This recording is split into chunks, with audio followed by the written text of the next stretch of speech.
L'étranger, chapitre 5. Raymond m'a téléphoné au bureau.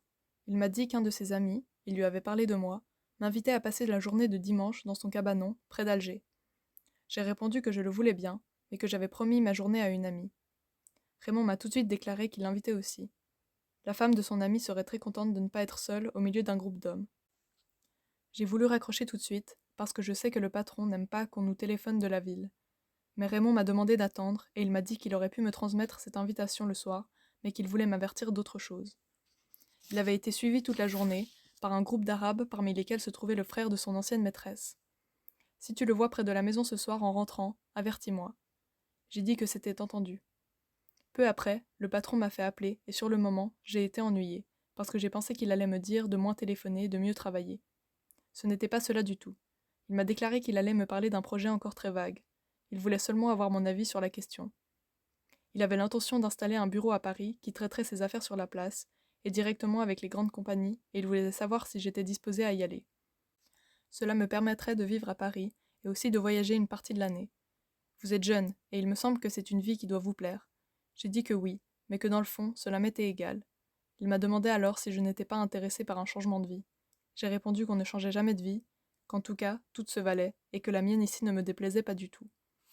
Il a eu l'air mécontent, m'a dit que je répondais toujours à côté, que je n'avais pas d'ambition, et que cela était désastreux dans les affaires. Je suis retournée travailler alors. J'aurais préféré ne pas le mécontenter, mais je ne voyais pas de raison pour changer ma vie.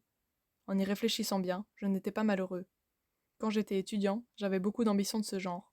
Mais quand j'ai dû abandonner mes études, j'ai très vite compris que tout cela était sans importance réelle. Le soir, Marie est venue me chercher et m'a demandé si je voulais me marier avec elle. J'ai dit que cela m'était égal, et que nous pourrions le faire si elle le voulait. Elle a voulu savoir alors si je l'aimais. J'ai répondu comme je l'avais fait déjà, une fois, que cela ne signifiait rien, mais que sans doute je ne l'aimais pas. Pourquoi m'épouser alors a-t-elle dit. Je lui ai expliqué que cela n'avait aucune importance, et que si elle le désirait, nous pouvions nous marier. D'ailleurs, c'était elle qui le demandait, et moi je me contentais de dire oui. Elle a observé alors que le mariage était une chose grave. J'ai répondu non. Elle s'est tue un moment, elle m'a regardé en silence. Puis elle a parlé. Elle voulait simplement savoir si j'aurais accepté la même proposition venant d'une autre femme, à qui je serais attachée de la même façon. J'ai dit, naturellement. Elle s'est demandé alors si elle m'aimait, et moi, je ne pouvais rien savoir sur ce point. Après un autre moment de silence, elle a murmuré que j'étais bizarre, qu'elle m'aimait sans doute à cause de cela, mais que peut-être un jour je la dégoûterais pour les mêmes raisons. Comme je me taisais, n'ayant rien ajouté, elle m'a pris le bras en souriant, elle a déclaré qu'elle voulait se marier avec moi. J'ai répondu que nous le ferions dès qu'elle le voudrait. Je lui ai parlé alors de la proposition du patron, et Marie m'a dit qu'elle aimerait connaître Paris. Je lui ai appris que j'y avais vécu un temps. Elle m'a demandé comment c'était. Je lui ai dit. C'est sale, il y a des pigeons et des cours noirs. Les gens ont la peau blanche. Puis nous avons marché et traversé la ville par ses grandes rues. Les femmes étaient belles, et j'ai demandé à Marie si elle le remarquait. Elle m'a dit que oui, et qu'elle me comprenait. Pendant un moment, nous n'avons plus parlé. Je voulais cependant qu'elle reste avec moi, et je lui ai dit que nous pouvions dîner ensemble chez Céleste. Elle en avait bien envie, mais elle avait à faire. Nous étions près de chez moi, et je lui ai dit au revoir. Elle m'a regardé. Tu ne veux pas savoir ce que j'ai à faire? Je voulais bien le savoir, mais je n'y avais pas pensé. Et c'est ce qu'elle avait l'air de me reprocher. Alors, devant mon air empêtré, elle a encore ri, et elle a eu vers moi un mouvement de tout le corps pour me tendre sa bouche. J'ai dîné chez Céleste. J'avais déjà commencé à manger, lorsqu'il est entré une bizarre petite femme qui m'a demandé si elle pouvait s'asseoir à ma table. Naturellement, elle le pouvait. Elle avait des gestes saccadés, et des yeux brillants dans une petite figure de pomme. Elle s'est débarrassée de sa jaquette, s'est assise, et a consulté fiévreusement la carte.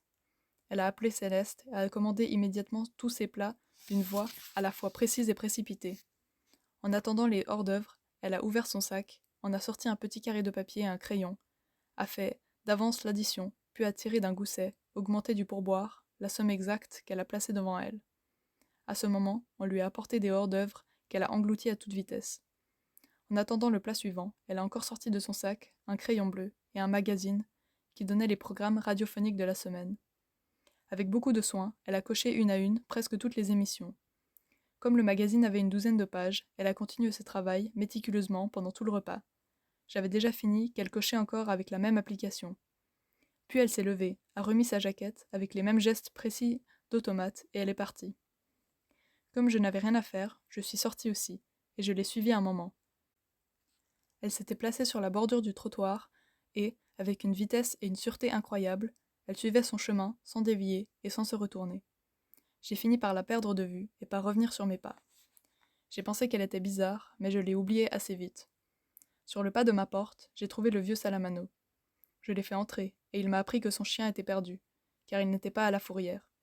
Les employés lui avaient dit que, peut-être, il avait été écrasé. Il avait demandé s'il n'était pas possible de le savoir dans les commissariats. On lui avait répondu qu'on ne gardait pas trace de ces choses-là, parce qu'elles arrivaient tous les jours. J'ai dit au vieux Salamano qu'il pourrait avoir un autre chien, mais il a eu raison de me faire remarquer qu'il était habitué à celui-là. J'étais accroupi sur mon lit, et Salamano s'était assis sur une chaise devant la table.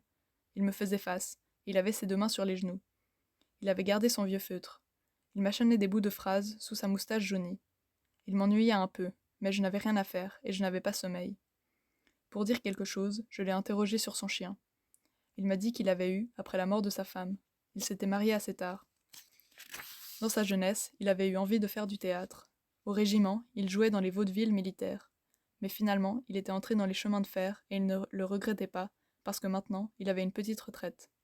Il n'avait pas été heureux avec sa femme, mais dans l'ensemble, il s'était bien habitué à elle. Quand elle était morte, il s'était senti très seul.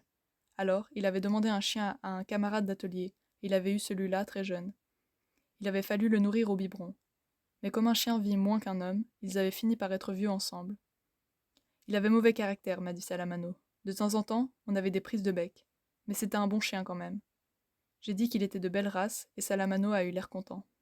Et encore, a-t-il ajouté, vous ne l'avez pas connu avant sa maladie. C'était le poil qu'il avait de plus beau. Tous les soirs et tous les matins, depuis que le chien avait eu cette maladie de peau, Salamano le passait à la pommade. Mais selon lui, sa vraie maladie, c'était la vieillesse. Et la vieillesse ne se guérit pas. À ce moment, j'ai bâillé, et le vieux m'a annoncé qu'il allait partir. Je lui ai dit qu'il pouvait rester, et que j'étais ennuyée de ce qui était arrivé à son chien. Il m'a remercié. Il m'a dit que maman aimait beaucoup son chien.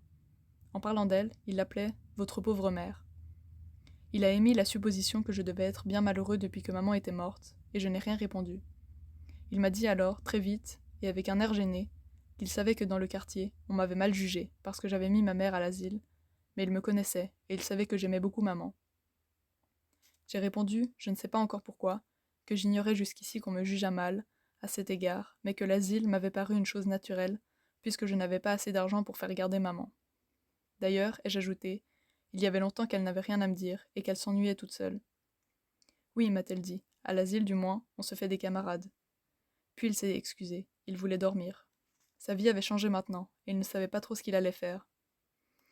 Pour la première fois depuis que je le connaissais, d'un geste furtif, il m'a tendu la main, et j'ai senti les écailles de sa peau. Il a souri un peu, et avant de partir, il m'a dit « J'espère que les chiens n'aboieront pas cette nuit. Je crois toujours que c'est le mien. »